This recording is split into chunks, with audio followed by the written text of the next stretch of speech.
Pinasok mo ang mundo ng content creation at nagbabakasakali na magkaroon ng sahod dito kay Meta tulad ng iba. Tapos sasabihin mo, nahihiya ko humarap sa kamera.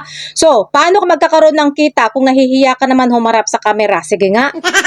Hindi nyo ba alam guys na ang puhunan dito sa content creation is kapal ng mukha? Dapat confident ka. Kahit pa madiskarte ka or magaling ka mag-isip ng mga strategy, kung nahihiya ka naman ilabas ang mga ito, walang mangyayari. Useless lang. Pero kung samahan mo ng kapal ng mukha or lakas ng loob, yung strategy at yung diskarte mo, sinisigurado ko sa'yo na aangat yung account mo at dadami na ang susuporta sa'yo. Kasi kung authentic ka at nagpapakatotoo ka sa sarili mo, followers na ang kusang lalapit sa'yo. Kaya dapat, huwag kang mahiya humarap sa kamera. Pinasok mo na ang mundo ng content creation, kaya wala nang atrasan pa. Panindigan mo na yan.